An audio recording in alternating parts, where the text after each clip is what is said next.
Good morning.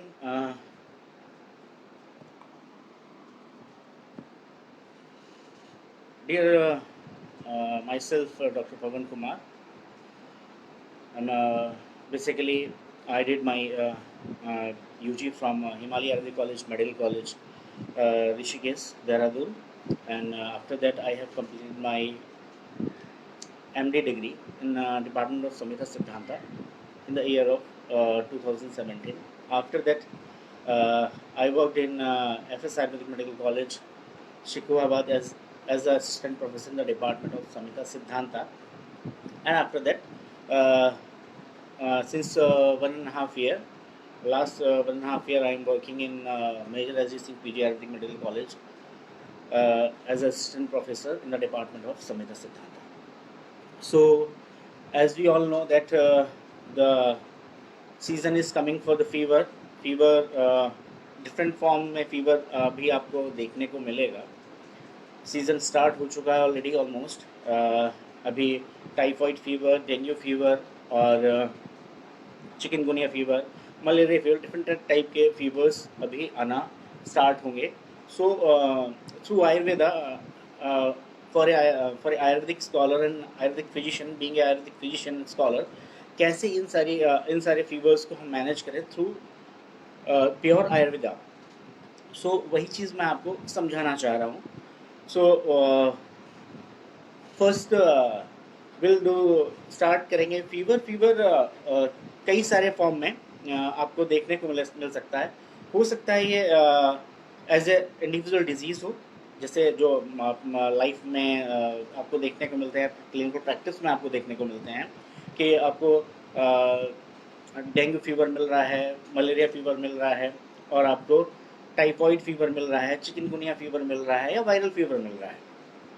आपको एक तो ये individually as a disease start हो सकते हैं, और कभी कभी है एज ए सिम्टम के फॉर्म में भी आपको देखने को मिल सकते हैं. सो कैसे हम इन फीवर को टैकल करेंगे थ्रू प्योरली आयुर्वेदा. हो सकता है एज ए सिम्टम शायद हेपेटाइटिस के साथ फीवर आपको डेवलप देखने को मिले. हो सकता है ओल्ड एज में जब पर्सन को जब प्रोस्टेटिक हाइपरप्लेजिया होता है, उस कंडीशन में भी आपको फीवर देखने को मिल सकता है. या फिर यूटीआई वाली कंडीशन में भी, जहाँ भी फीमेल या मेल में यूटीआई की कंडीशन डेवलप होती है, वहाँ भी एज ए सिम्टम ये फीवर आपको देखने को मिलता है. सो फर्स्ट आपको डिफ्रेंशिएट करना है, ये इंडिविजुअल डिजीज़ है, डिजीज़ की फॉर्म में प्रेजेंट हो रहा है ये फीवर, या फिर ये एज ए सिम्टम किसी डिजीज़ के साथ एसोसिएटेड है. सो पहले हमको वो एनालाइज करना है और उसके बाद हमें ट्रीटमेंट पे जाना है. फॉर एग्जांपल, जस्ट अभी आपके पास आपकी फैमिली में, आपके फ्रेंड सर्कल में, या आपके पेशेंट्स में जस्ट स्टार्टिंग फेज़ है, अभी 2 या 3 दिन हुआ है, या फर्स्ट डे ही है फीवर को, तो हम कैसे उसको मैनेज करें. तो यहाँ बताया गया चरक संहिता में डायरेक्टली स्टार्टिंग में आपको लंघन कराना है. बट वहाँ पे लंघन का जो फॉर्म बताया है, वो लंघन सिर्फ उपवास के फॉर्म में बताया, ना कि वहाँ पे ये बोला गया कि दशविध जो लंघन बताया है, चतुर्विध संशोधन के साथ साथ जो और अदर फॉर्म मॉडलिटी हैं लंघन की, वो नहीं बताई गई. वहाँ सिर्फ बताया गया सिर्फ उपवास फॉर्म में आपको उसको यूज़ करना है. सो उपवास के साथ साथ में हो सकता है, आपने चरक संहिता में डायरेक्टली वहाँ पे मेंशन किया है कि उपवास इन द फॉर्म ऑफ लघु आहार with the help of medicine और without medicine. सो अगर आपके पास पेशेंट या आपके जो फैमिली मेम्बर या कोई फ्रेंड को अगर स्टार्टिंग फेज में फीवर आता है, फर्स्ट 1 या 2 दिन हुआ है, तो जस्ट कुछ नहीं करना है. सिंपली आपको शुंठी कषाय, जो शुंठी पाउडर आपको मार्केट में मिलता है, ईजिली मिलेगा, जो ginger powder, dried ginger powder, उसको क्या करना है, आपको डिकॉक्शन बनाना है. फॉर एग्जाम्पल 200 ml वाटर लेना है, उसको बहुत ही सीम गैस पे आपको रखना है, गरम करना है. 1 चम्मच उसमें शुंठी पाउडर डालना है, और तब तक बॉईल करना है जब तक 1/3 ना रह जाए, 1/4 ना रह जाए. 1/4 होने के बाद उसको फिल्टर करना है और उसको कंज्यूम करने के लिए देना है. और दूसरा चीज़, चरक संहिता में डायरेक्टली ये भी बताया है कि ज्वर क्या है, फीवर है पित्त प्रधान व्याधि.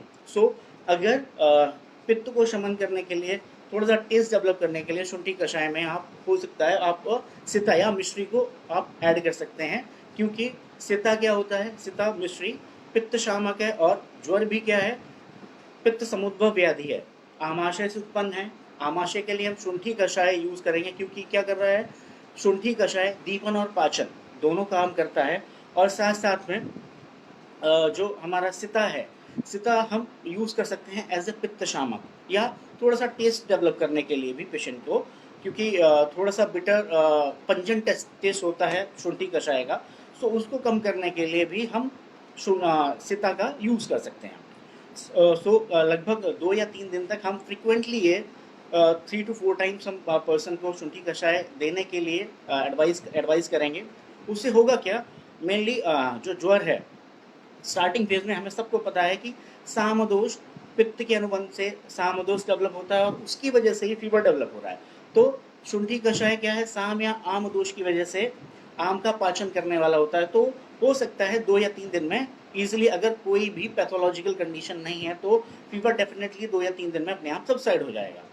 उसके बाद अगर फॉर आफ्टर 2-3 डेज भी अगर ये फीवर ठीक नहीं होता है तो go for the investigation as पर जैसे हमारे पेशेंट्स या हमारे फैमिली मेम्बर करवाते हैं। आफ्टर 72 आवर्स वो ट्रीटमेंट हिस्टोपैथोलॉजिकल एग्जामिनेशन करते हैं, ब्लड इन्वेस्टिगेशन कराते हैं।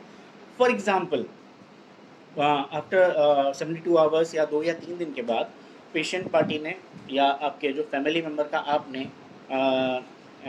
ब्लड इन्वेस्टिगेशन कराया और उसमें आपने पाया कि हाँ मलेरिया फीवर या टाइफॉइड फीवर या फिर डेंगू फीवर या फिर चिकनगुनिया फीवर, ये फीवर आपको देखने को मिले, तो मैं 1 by 1 treatment principle according to Ayurveda मैं आपको बताना चाहूँगा।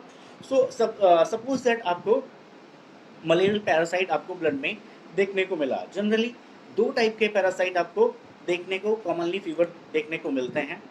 First one Plasmodium vivax, second one Plasmodium falciparum. So हमें चरक संहिता में डायरेक्टली ये बोला गया है कि कब तक ट्रीटमेंट करना है, कि प्राण अविरोधी नाम, जो हमें सबको पता है प्लाज्मोडियम फेल्सीपैरम जो है एक दिमागी बुखार की तरह एक्ट करता है। तो हमें वहाँ पे देखने हैं पर्सन के साइन एंड सिम्टम्स। अगर उसका मेंटल स्टेटस या कोई भी कन्वर्जेंस वाली कंडीशन नहीं है तो हम पेशेंट को ट्रीट करेंगे। अगर ये सिम्टम्स आपको देखने को मिल सकते हैं पेशेंट में, कन्वर्जन, फिट्स या जितने भी मेनिंजाइटिस वाले प्रॉब्लम या कुछ भी आपको देखने को मिलेगा, जो भी देखने को मिल रहा है, तो उसमें आपको क्या करना है, वहाँ पे अवॉइड करना है, क्योंकि उसमें डायरेक्टली क्या बोला गया है, प्राण अविरोधी नाम। सो एज पर आयुर्वेदा चरक संहिता में डायरेक्टली बोला गया है कि कब तक ट्रीटमेंट करना है, जब तक पेशेंट पार्टी या आपके जो पेशेंट में प्राण अविरोधी, वो कोई भी चिकित्सा हो जो प्राणों को हैम्पर ना करे। प्राण मतलब आपकी जो भी नेचुरल साइकिल है, जो फंक्शंस है ब्रेन्स के, क्योंकि सारे के सारे सेंटर्स जनरली ब्रेन में हैं। तो अगर सिम्टम्स ऐसे कन्वल्सन फिट्स नहीं देखने को मिलते तो हम ट्रीट करेंगे, अदरवाइज हमें उसको पेशेंट को हायर सेंटर रेफर कर देना है। देन बात करते हैं प्लाज्मोडियम वाइवेक्स, जो हमें नॉर्मली देखने को मिलता है मलेरियल फीवर में। सो हमें देखना क्या है, हमें प्योर आयुर्वेदिक ट्रीटमेंट प्रिंसिपल को फॉलो करना है, you will get very good result. So देखना है पेशेंट में हमें इसके साथ साथ बीइंग आयुर्वेदिक फिजिशियन हमें ये भी पता होना चाहिए उसमें मॉडर्न पैथोलॉजी क्या है, उसके अकॉर्डिंग ही आपको ट्रीटमेंट थोड़ा सा सेट कर सकते हैं। सो अगर स्टार्टिंग में आपको शुंठी कषाय आपने एज कंटिन्यू चला रहे थे, वो भी आप यहाँ पे कंटिन्यू कर सकते हैं। सपोज दैट प्लाज्मोडियम वाइवेक्स आपको देखने को उसके हिस्टोपैथोलॉजिकल एग्जामिनेशन में देखने को मिला, तो क्या करना है, फर्स्ट पेशेंट से पूछना है कि पेशेंट को कहीं कॉन्स्टिपेशन तो नहीं है, मतलब विबंध वाली कंडीशन, कॉन्स्टिपेशन वाली कंडीशन तो नहीं है। अगर कॉन्स्टिपेशन वाली कंडीशन होती है, देखने को मिलती है, तो वहाँ पे हमें जाना है अमृतोत्तर कषाय। अमृता मतलब गुड़ची, जो आपको जनरली इजीली अवेलेबल है, और अमृतोत्तर कषाय आपको फार्मेसी में कहीं भी आपको इजीली मिल जाएगा। सो अमृतोत्तर कषाय में हरितिकी है मेन, जो अमृतोत्तर गुड़ुचि के साथ साथ उसमें एक और कंटेंट है हरितकी। ये क्या करता है, विबंधनाशक, मतलब हरितकी जो अनुलोमन बोला गया है उसी उसको आप यूज़ कर सकते हैं। या तो 20 ml TDS करेंगे, या सेकेंड वन दूसरा ऑप्शन है 5 ml एवरी 2 आवरली आप उसको पेशेंट को दे सकते हैं। इससे क्या होगा पेशेंट में, क्योंकि गुडुचि तिक्त रस प्रधान है और ज्वर क्या है, पित्त समुद्भव व्याधि है, तो वहाँ पे ये बोला गया है कि पित्त समुद्भव व्याधि में जितने भी तिक्त रस प्रधान द्रव्य हैं उनको आप यूज़ करें, और वो वही क्या ज्वर हर की तरह काम करते हैं। सो अमृतोत्तर कषाय आप यूज़ करेंगे क्योंकि तिक्त रस प्रधान है, और साथ साथ में उसी अमृतोत्तर कषाय में हरितकी है जो अनुलोमन है, जो आपका कॉन्स्टिपेशन वाली कंडीशन है वो उसको सबसाइड करेगा।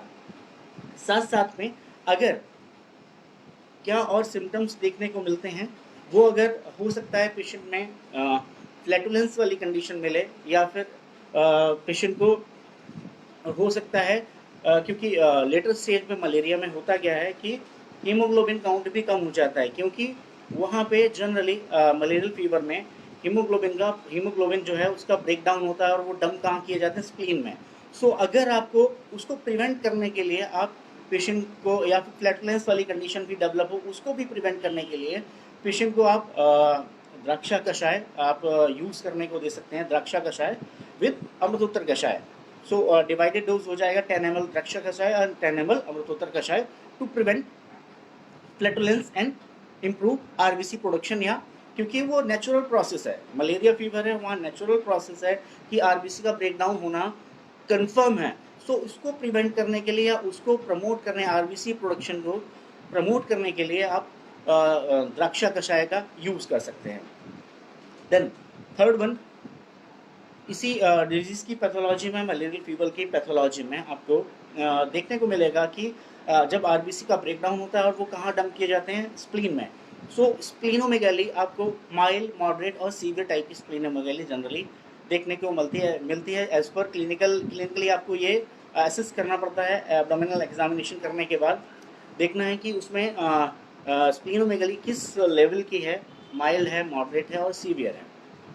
सो स्प्लीनोमेगाली को प्रिवेंट करने के लिए, स्प्लीनोमेगाली अगर डेवलप हो रही है तो उसको ख़त्म करने के लिए आप किस मेडिसिन का आप यूज़ करेंगे, आप जाएंगे पिप्पली चूर्ण का प्रयोग करेंगे। पिप्पली चूर्ण जो आपको ईजिली मार्केट में अवेलेबल होता है, सारी फार्मेसी जो जनरल फार्मेसी हैं वो ये पिप्पली चूर्ण आपको बनाती हैं और आप उसको यूज़ कर सकते हैं। डायरेक्टली रेफरेंस वहाँ पे योग रत्नाकर में बताया है पिप्पली चूर्ण का एज ज्वर है, लेकिन चरक संहिता में यह भी बोला गया है कि रसायन अध्याय में पिप्पली चूर्ण को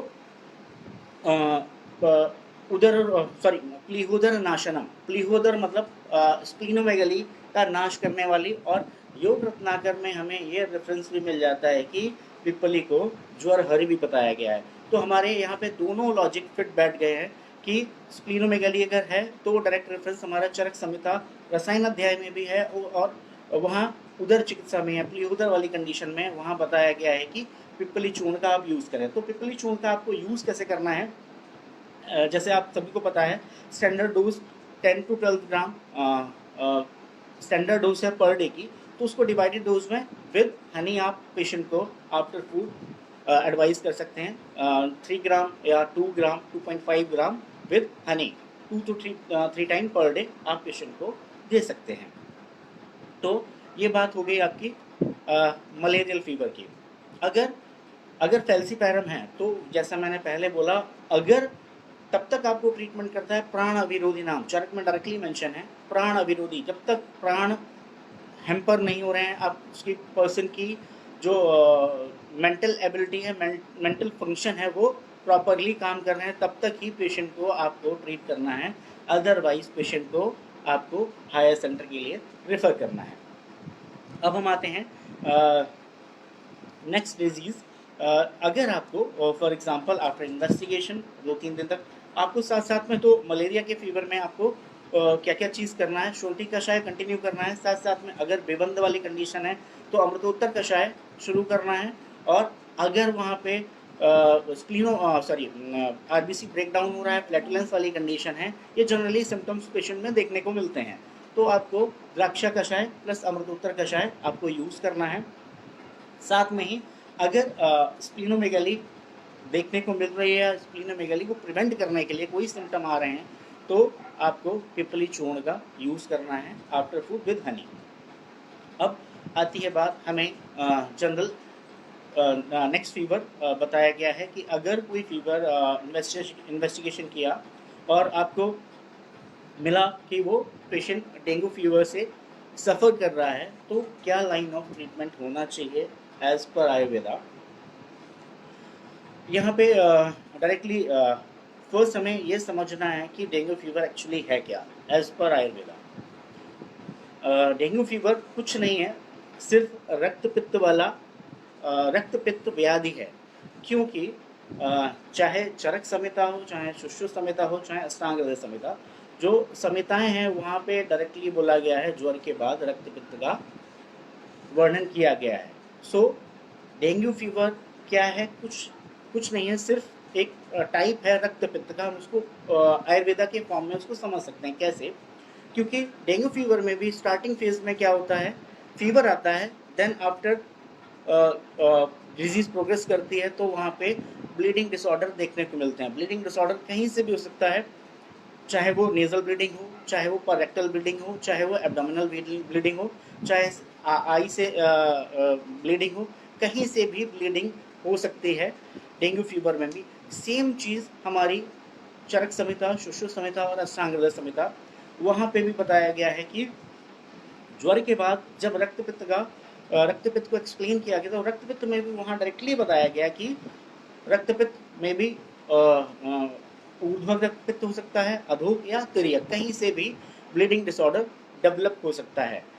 डेंगू फीवर में एक कंडीशन है, वहाँ पे क्या होता है, प्लेटलेट काउंट कम होता है। प्लेटलेट एक्चुअली काम क्या करते हैं, ये ब्लड स्ट्रीम में हीमोग्लोबिन को एक साथ कंटिन्यू कराने के लिए, प्लेटलेट एक एग्रीगेशन फैक्टर है जो क्या करता है, ब्लड को ब्लड वेसल्स में बांधे रहता है। जब डिजीज ये पैथोलॉजी है डिजीज की कि लेटर स्टेज में डेंगू फीवर में होता है प्लेटलेट काउंट कम, उस कंडीशन में ही जब प्लेटलेट काउंट जब कम होगा तो वो ब्लीडिंग डिसऑर्डर डेवलप होगा।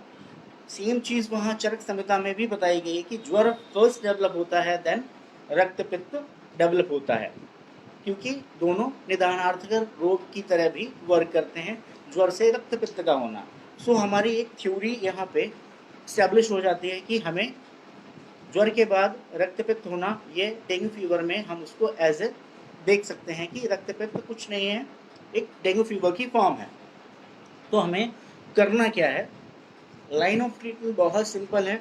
आपको देखना है कि सिम्टम्स देखना है, स्टार्टिंग 2-3 डेज पेशेंट को आपको सेम सुंठी कषाय आपको चलाना है, क्योंकि ज्वर है, ज्वर आमदोष से उत्पन्न होता है और पित्त यहाँ भी इन्वॉल्वमेंट है। आप सिता का भी यूज़ कर सकते हैं शुंठी कषाय के साथ, क्योंकि वो पित्त शामक है और यहाँ पे ज्वर आम की वजह से डेवलप हो रहा है, सामदोष या आमदोष की वजह से डेवलप हो रहा है, तो उसमें आप शुंठी कषाय का आप यूज़ कर सकते हैं विद सिता। सो अब सेकेंड थिंग आती है, आपको करना क्या है, लाइन ऑफ ट्रीटमेंट क्या है। आपको देखना है कि चरक संहिता में डायरेक्टली बताया गया कि रक्तपित्त नाशक जो मेन जो ड्रग बताई गई है वो है वासा। वासा का यूज़ बताया गया कि वासा को एकल द्रव्य बताया गया रक्तपित्त चिकित्सा में, तो हम यहाँ पे भी वासा का यूज़ कर सकते हैं।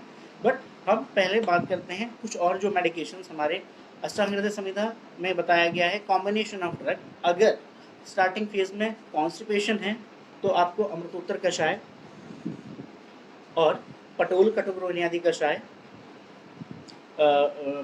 पटोलादि कषाय या फिर मंजिष्ठादि कषाय, इनका आपको यूज़ करना है।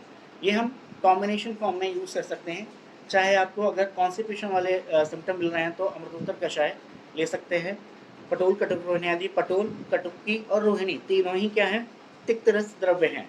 तिक्त क्या करेंगे, पित्त का शमन करेंगे। रक्त पित्त में क्या होता है, रक्त पित्त का अनुबंध दोनों सिमिलर हैं, तो रक्त पित्त नाशक के लिए हमें तिक्त रस औषधियों का यूज़ करना है। तो यहाँ पटोल कटुकी और रोहिणी तीनों ही तिक्त रस प्रधान द्रव्य हैं, तो हमें इसका भी कॉम्बिनेशन में यूज़ कर सकते हैं। अगर हमें नहीं मिलता है पटोल कटक रोहिणी कषाय, तो आप चाहे तो मंजिष्ठादि कषाय के कषाय को ले सकते हैं, या फिर पटोल आदि कषाय। पटोल पटोल मतलब परवल गोभी तिक्तरस प्रधान द्रव्य है, तो इनका कॉम्बिनेशन आप यूज़ कर सकते हैं सारे। अगर सपोज दैट आपको 3 कषाय मिल गया, अमृतोत्तर कषाय, पटोल कटक रोहिणी कषाय और मंजिष्ठादि कषाय, तो इनका आपको 7 ml आपको लेना है TDS डोज में, या फिर तीनों को डिफरेंट फॉर्मुलेशन में 5 ml आपको यूज़ करना है, एवरी 2 आवरली आपको यूज़ करना है। अब आती है बात कि अगर ये क्योंकि एक्चुअली मेन रोल क्या है यहाँ पे, जितना भी एग्रीगेशन फैक्टर है, जो हमारा प्लेटलेट जो काउंट कम हो रहा है उसको प्रिवेंट करने के लिए हम वासा का यूज़ कर सकते हैं। तो वासा एक्चुअली है क्या, वासा जो प्लांट है ये मेरी अंडरस्टैंडिंग है, क्लिनिकल अंडरस्टैंडिंग है कि वासा का कैसे यूज़ करना है और कैसे रक्त पित्त में काम करता है, ये मेरी पर्सनल अंडरस्टैंडिंग है। हो सकता है ये वैद्य to Vaidya, doctor to doctor ये डिफर करे। सो जो वासा होता है, वासा प्लांट, जब आप उसको चेक करेंगे उसमें लेटेक्स लाइक मटेरियल उसमें आपको देखने को मिलता है। लेटेक्स लाइक मटेरियल होता है जो क्या करता है मेरे अकॉर्डिंग कि जब पेशेंट को हम ये वासा फॉर्मुलेशन आप इसी फॉर्म में देते हैं, तो जो लेटेक्स लाइक मटेरियल होता है वो क्या करता है, जो आपकी एंडोडर्म वाली लेयर है ब्लड वेसल्स की, वहाँ पे एक कोटिंग या शीट डेवलप करता है, जिससे क्या होता है जो ब्लड जो ऊज होना होता है वो ब्लड वेसल से बाहर नहीं आता है। तो वासा का मेरे अकॉर्डिंग ऐसे वर्क करता है मोड ऑफ एक्शन कि वासा जो उसमें जो लेटेक्स लाइक मटेरियल है वो क्या कर रहा है, जो ब्लड वेसल में जाके वहाँ पे एक शीट डेवलप कर रहा है।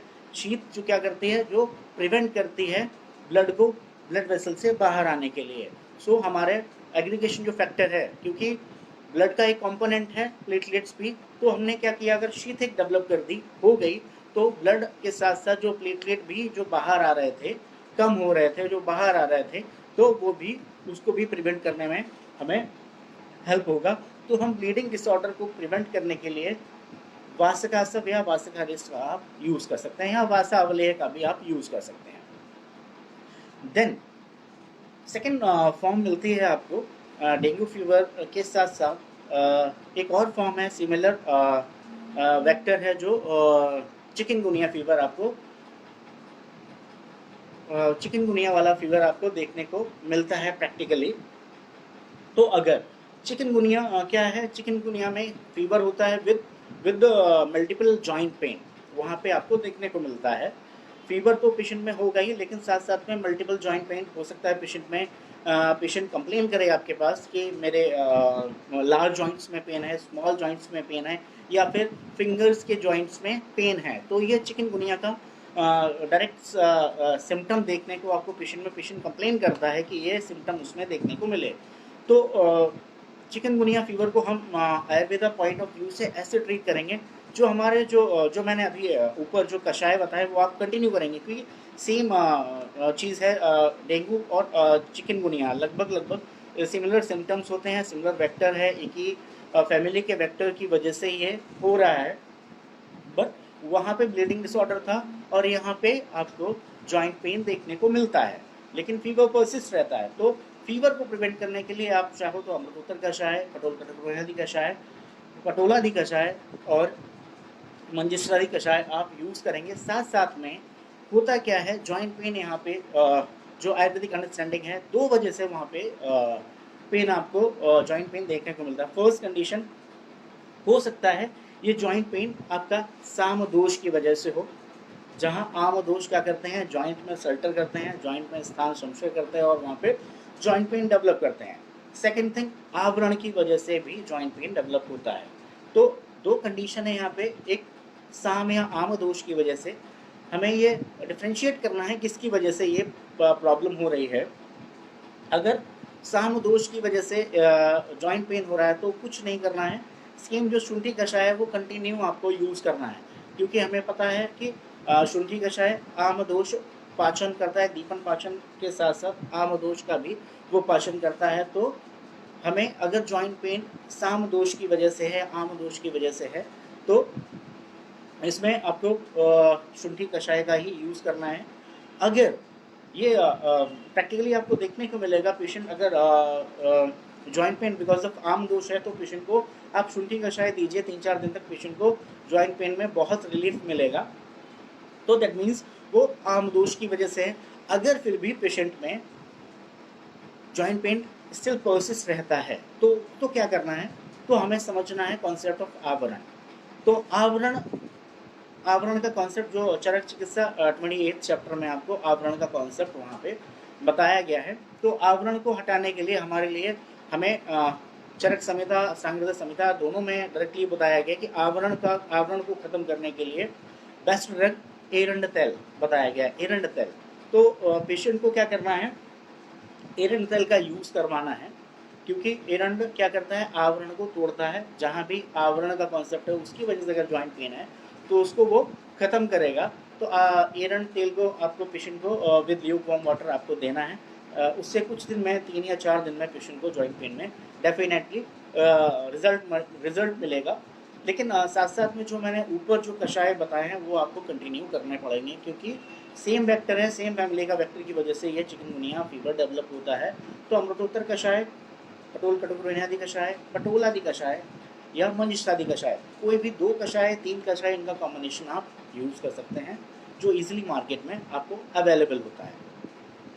अब लास्ट जो टाइप का जो फीवर हमें देखने को मिलता है, टाइफॉइड फीवर। टाइफॉइड फीवर क्या है, आयुर्वेदा में बोला गया है कि एक आंतरिक ज्वर है, इंटेस्टाइनल फीवर है। पेशेंट और हम सबको पता है साल्मोनेला टाइफी की वजह से ये डेवलप होता है।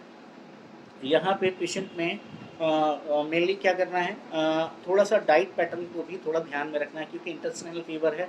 लेटेस्ट स्टेज में इंटेस्टाइनल परफोरेशन पेशेंट में देखने को मिलता है। तो थोड़ा सा डिजीज़ पैटर्न को भी हमें मॉडर्न पॉइंट ऑफ व्यू से देखना है कि क्या क्या चीज़ें देखने को मिलेंगी जो पैथोलॉजिकल कंडीशन में। कि टाइफॉइड फीवर में जनरली आपको लेटर स्टेज में 3 या 4 दिन या 5 दिन के बाद रोजी स्पॉट्स आपको देखने को मिलते हैं एब्डोमेन में, रेड कलर के स्पॉट्स हैं, वो भी इंडिकेट करते हैं वहाँ पे पित्त दोष का अनुबंध हो रहा है। तो हमें अकॉर्डिंगली मेडिसिन मैं बाद में बताऊँगा, क्योंकि थोड़ा सा पैथोलॉजी को हम थोड़ा समझें। फीवर पेशेंट में परसिस्ट रहता है, पेशेंट में डाइट जो है वो बहुत डिमिनिश हो जाती है, जो उसकी हंगर होती है बिल्कुल सबसाइड हो जाती है, पेशेंट को भूख बिल्कुल नहीं लगती है, मे भी कॉन्स्टिपेशन मिलता है, मे भी डायरिया पेशेंट में देखने को मिलता है। तो अकॉर्डिंगली हमें ट्रीटमेंट प्लान करना है। और हम सबको पता है कि टाइफॉइड फीवर में जो स्टेप लैडर टाइप का पैटर्न आपको फीवर का देखने को मिलता है। स्टेप लैडर पैटर्न आप चाहें तो देखिएगा, तो मैं मॉडर्न पार्ट में नहीं जाऊंगा, एक बारी आप पैथोलॉजी की जो बुक है उसमें स्टेप लैडर पैटर्न देखिएगा। तो अगर पेशेंट में आपके पास टाइफॉइड फीवर का आ रहा है तो आपको क्या करना है, जनरली थोड़ा इसमें टाइफॉइड फीवर में ट्रीटमेंट थोड़ा सा लॉन्ग लास्टिंग होता है, थोड़े लंबे टाइम तक चलता है। तो वो हमें थोड़ा सा ध्यान रखना है और पेशेंट पार्टी को डायरेक्टली बोलना है कि थोड़ा लंबा ट्रीटमेंट चलेगा और उसके अकॉर्डिंगली आपको पेशेंट को मैनेज करना है। अमृता रिस्ट जो आपको इजीली मार्केट में अवेलेबल होता है, अमृता रिस्ट का आप यूज़ कर सकते हैं। अमृता मतलब गुड़ची, वही सेम लाइन ऑफ ट्रीटमेंट है, प्रिंसिपल है। यहाँ पे आपको शुंठी कषाय नहीं देना है। शुंठी कषाय क्या करेगा, आमपाशन करेगा। हो सकता है पेशेंट में समटाइम अनुबंध मंदाग्नि का हो और मंदाग्नि का ना हो, कॉन्स्टिपेशन वाली करनी, तो वहाँ पे थोड़ा सा हमें शुंठी कषाय को अवॉइड करना है। थोड़ा तीक्ष्ण द्रव्य होता है तो वो प्रॉब्लम कर सकता है, क्योंकि इंटेस्टाइनल फीवर है। तो हमें अमृता रिस्ट का यूज़ करना है। अमृता रिस्ट आप 5 ml एवरी 2 आवर्ली दे सकते हैं, या फिर 20 ml after food TDS form में दे सकते हैं। हाँ, पेशेंट में अगर फ्लैटुलेंस वाली कंडीशन डेवलप है, हो सकता है पेशेंट में कॉन्स्टिपेशन या लूज मोशन वाली कंडीशन भी देखने को मिलती है। अगर वहाँ एसोसिएटेड सिम्टम आपको फ्लैटुलेंस वाला सिम्टम देखने को मिलता है तो वहाँ पे आपको द्राक्षारिष्ट का यूज़ करना है, क्योंकि द्राक्षारिष्ट क्या है, द्राक्षारिष्ट आपका द्राक्षा जो फ्लैटुलेंट एंटी फ्लैटुलेंट एजेंट की तरह काम करता है। तो द्राक्षारिष्ट का आप यूज़ कर सकते हैं। अगर कॉन्स्टिपेशन है तो द्राक्षारिष्ट के साथ साथ आप अभयारिष्ट का भी आप यूज़ कर सकते हैं। अगर पेशेंट में लेटेस्ट स्टेज में रोजी स्पॉट देखने को मिलता है तो चंद्रकला रस जो पित्त शामक है, तो चंद्रकला रस का आप यूज़ कर सकते हैं। और मार्केट में आपको गुड़चि आदि खनबटी आपको ईजिली मिलेगी, आप उसको लॉन्ग टर्म यूज़ में पेशेंट को चलाने को दे सकते हैं। सो फ्रेंड्स, स्कॉलर्स, स्टूडेंट्स, एक आज मैंने एक बेसिक कॉन्सेप्ट बताया कैसे एज पर आयुर्वेदा हमें फीवर को समझना है, ट्रीटमेंट करना है, क्योंकि हमारे पास कई सारी एन नंबर ऑफ मेडिसिन है, इसका बेनिफिट भी है और लॉस भी है। बेनिफिट क्या है कि अगर हमारे पास ये मेडिसिन नहीं है तो हम इसकी दूसरी फॉर्म यूज़ कर सकते हैं। सपोज दैट अमृतोत्तर कषाय नहीं तो अमृतारेसम आप यूज़ कर सकते हैं। पटोल कटोरिन आदि के हमारे पास multiple combination of drug, multiple forms हमारे पास हैं अलग अलग कंपनियों के।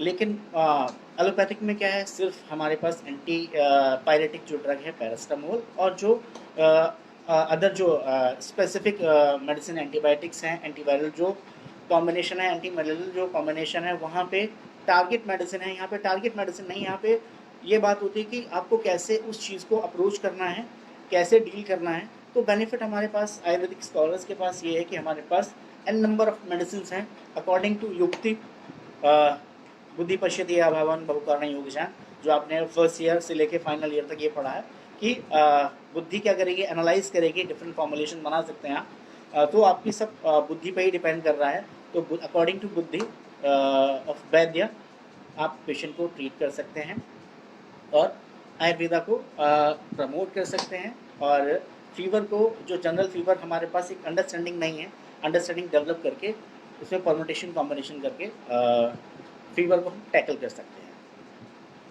Thank you.